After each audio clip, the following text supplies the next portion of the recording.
You told yourself this morning you were going to eat clean today. By the afternoon, your hand was already inside the bag, not because you decided to, because something else did. I am the owl, and this is not a video about willpower. Willpower was never the missing ingredient. What you are about to hear is more precise than eat less sugar, and more troubling, because what you craved this afternoon was never an accident. The exact combination sitting in your kitchen right now was built deliberately, scientifically, over decades, built to be reached for again and again, long after your body had already had enough. Today we descend into the real relationship between your brain, your body, and the food that was engineered to own both. Not to shame you, to show you exactly what you have been up against and what was always yours to reclaim. Let us start with a fact most people have never been told directly. Your local grocery store did not evolve naturally. It was designed. Behind almost every packaged product you have ever craved sits a discipline most people have never heard of. Sensory science.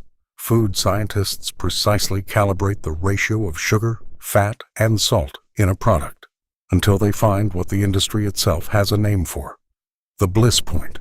The exact combination that produces maximum craving, without ever producing the signal that tells your brain, enough. This is not conspiracy. This is published, patented, standard practice across the processed food industry. Sensory panels test hundreds of variations of a single product, adjusting 1 gram of sugar at a time, until the formula produces the strongest possible reward and the weakest possible feeling of fullness. The goal was never nutrition. The goal was repeat consumption. And once you understand this, something shifts. You stop asking, why don't I have more self-control? And start asking the more honest question, what exactly was I up against? Now let us go into what happens inside your brain the moment hyperpalatable food touches your tongue. Sugar and fat, in combination, trigger a release of dopamine in the same reward pathway involved in every form of craving, from substances to screens to food itself. Dopamine is often called the pleasure chemical. That description is incomplete. Dopamine is the seeking chemical. It does not simply reward you for eating. It drives you to seek the food again, faster, sooner, in greater quantity than your body actually requires. Here is what matters biologically. In nature, sweetness signaled something extremely rare: a ripe, energy-dense fruit, available only in a narrow window of the year. Your ancestors who craved that rare sweetness, who ate as much of it as they could get, survived winters that killed the ones who did not. That craving mechanism is ancient. It is not broken. It is doing exactly the job evolution built it to do. The problem is that the environment around it changed far faster than the biology inside it. Sweetness is no longer rare. It is engineered into thousands of products, available at every hour, requiring no season and no scarcity at all. Your brain still responds as if it found something rare and precious every single time. That is not a personal defect. That is a 200,000-year-old survival mechanism meeting a food environment it never evolved to encounter. There is a second layer that deepens the trap. Whole foods, the ones your body actually evolved eating, arrive packaged with fiber, water, and structure that your digestive system reads as genuine fullness. Ultra-processed foods are engineered specifically to bypass those signals. Research conducted at the National Institutes of Health found something striking. When people were given a diet of ultra-processed foods, matched exactly for calories, sugar, fat, and fiber against a diet of whole foods, they still unconsciously ate significantly more. Not because they lacked discipline, because the ultra-processed food was engineered to defeat the exact biological signals that are supposed to say, you have had enough. 2 hormones are responsible for that conversation: ghrelin, which rises to tell you that you are hungry; leptin, which rises to tell you that you are full. Chronic consumption of hyperpalatable engineered food disrupts both signals. Ghrelin stays elevated longer than it should. Leptin's message gets quietly ignored by a brain that has been overstimulated so consistently it stops listening. The result is a body that can eat a full meal, and still, within the hour, feel as though it has eaten nothing at all. This is not hunger. This is a satiety system that has been engineered into silence. Now the owl must take you beneath the biology, because food was never only about calories. Food is one of the oldest languages of comfort a human being ever learns. Before you could speak, before you understood a single word, you were fed, and in that feeding, you learned your very first lesson about love, safety, and being cared for. That association does not disappear in adulthood. It goes underground. It becomes the reason a stressful day ends with a bowl of something sweet. The reason celebration is inseparable from cake, from feast, from the specific foods tied to your family, your culture, your childhood. The reason loneliness so often reaches for something to eat, when what it is actually asking for is connection. This is not weakness. This is the pleasure of the flesh doing exactly what it has always done, seeking comfort through the body, because the body is the only home you have ever fully occupied. The owl will not ask you to be ashamed of this pleasure. Pleasure was never the enemy, but there is a difference between pleasure that nourishes and pleasure that has been hijacked, amplified and sold back to you at a scale your ancestors never had to resist. Call it your higher self, if you wish, the quieter, clearer part of you that exists beneath every craving, beneath every habit, beneath the noise of a hunger that is not really hunger at all. That part of you is not fighting the industry. It never agreed to the terms in the first place. Before the owl takes you deeper, it is worth pausing to look honestly at your own relationship with certain foods. Not every food, not dessert at a birthday, or bread with a meal you love. The owl is speaking about the specific foods that seem to have a hold on you. 6 signs tend to appear together when that hold has become real. You feel a pull toward a specific food that does not settle until you have had it. You need more of it than you used to feel the same satisfaction.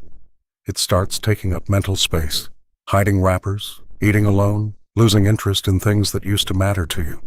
You plan to have a small amount and repeatedly find you could not stop at that amount.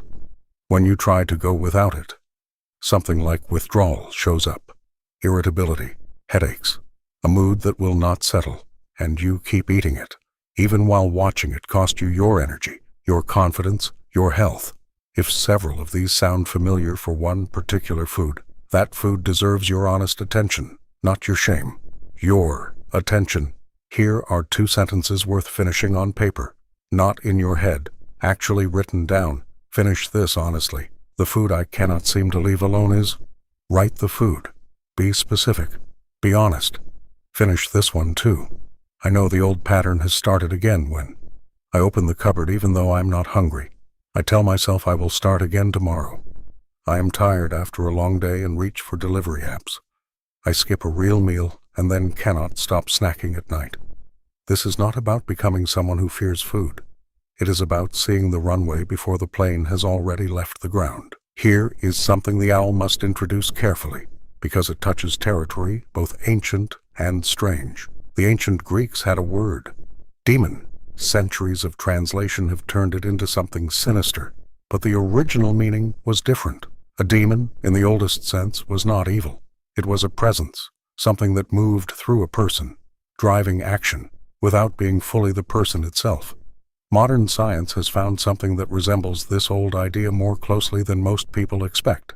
Inside your gut live trillions of microorganisms, an entire ecosystem distinct from you, yet living inside you, communicating directly with your brain through the vagus nerve, and a chemical language researchers are only beginning to map. And here is the part worth sitting with. Different populations of gut bacteria appear to favor different foods. Some research suggests that bacteria which thrive on sugar and processed fat can influence the signals your brain receives, shaping cravings that feel entirely like your own, but maybe, at least in part, a message sent by an organism that is not you, asking to be fed. This research is still young. The owl will not overstate it, but consider the poetry in it, even at its most conservative interpretation. Some of what you call your own appetite may be a tenant, not a demon, not a curse, simply a small, ancient, wordless colony, quietly voting for the foods that keep it alive. And here is the freeing part of understanding this. A craving that is not fully yours does not have to be obeyed as if it were the whole of you. You can feel it, you can notice it, and you can begin, slowly, to stop confusing the tenant's voice with your own. Before the owl goes further, something must be said plainly. What follows is general education about fasting and the body. It is not a personal recommendation. It is not medical advice. Fasting is not appropriate for everyone. If you have a history of an eating disorder, including anorexia, bulimia, or binge eating disorder, the practices described here are not for you. The owl asks you gently to skip ahead, or to explore this territory only alongside a qualified professional who knows your history. If you are struggling with disordered eating right now, please reach out to the National Alliance for Eating Disorders helpline. You deserve real support, not a video. The same caution applies if you are pregnant or breastfeeding, living with diabetes or another condition requiring careful blood sugar management, underweight, a growing adolescent, or taking any medication that requires food.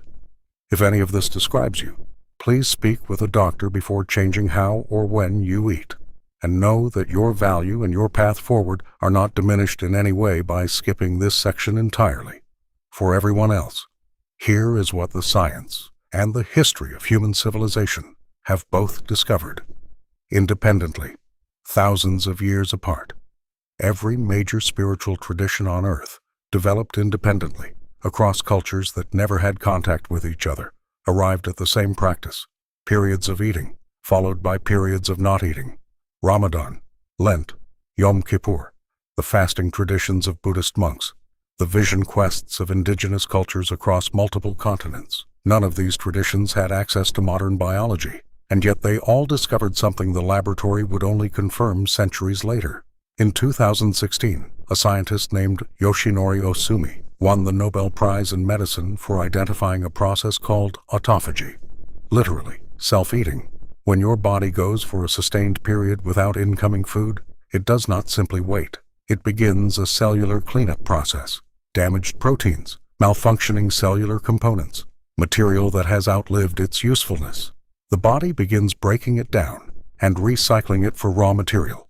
This is not weight loss. This is maintenance, repair, the clearing of what researchers have called cellular clutter.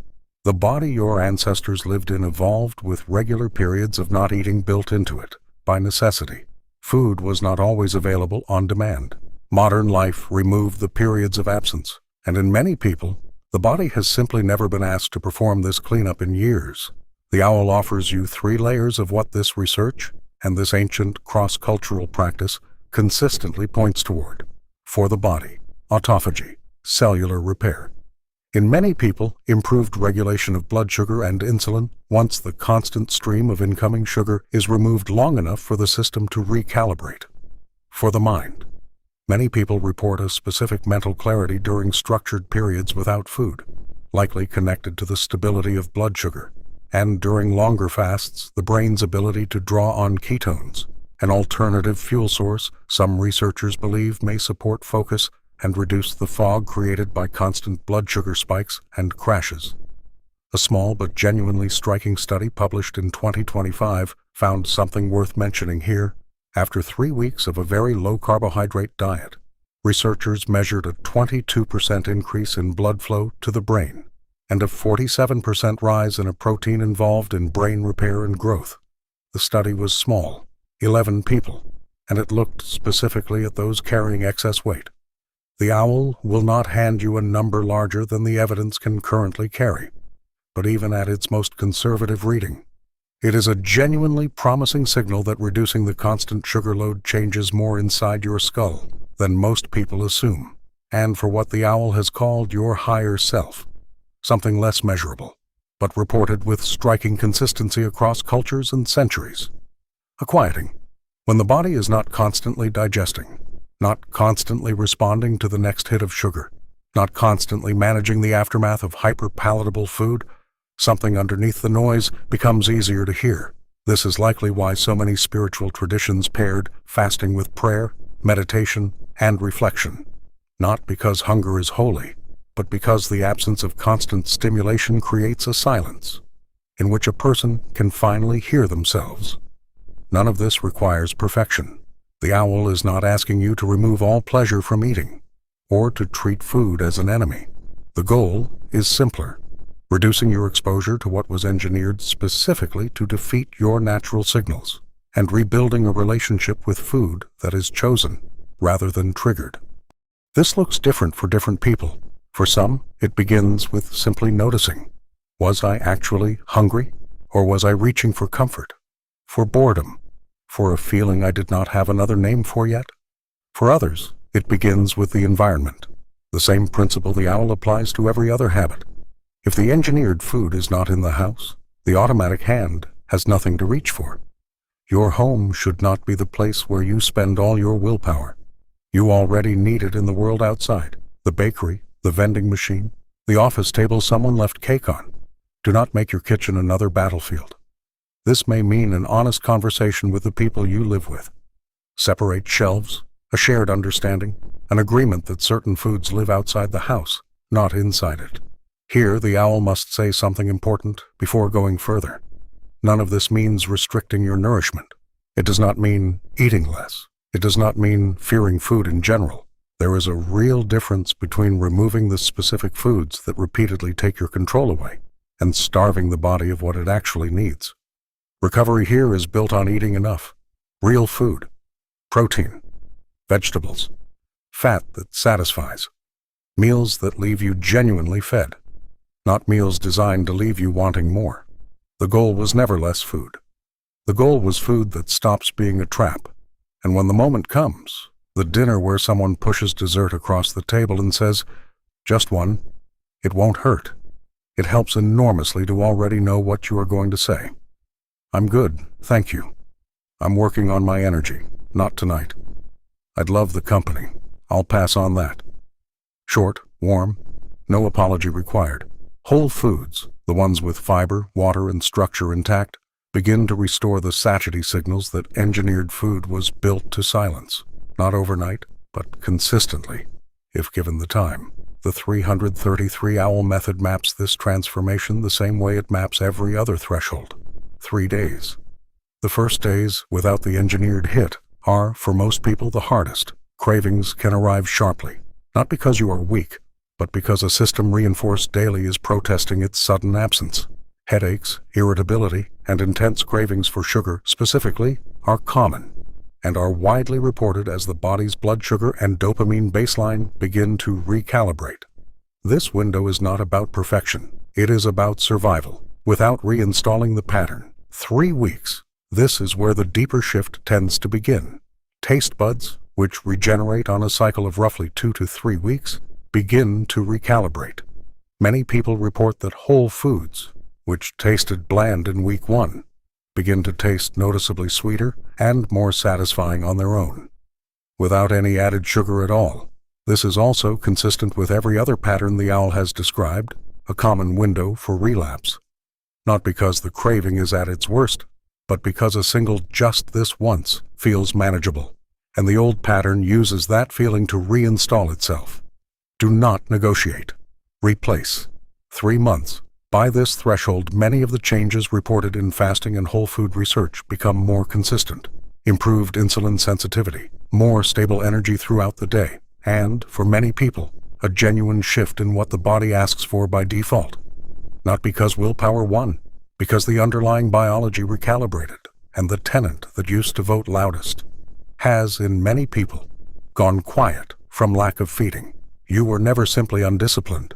You were living inside a system engineered by people who understood your biology in more precise detail than you did, and profited from that gap in understanding.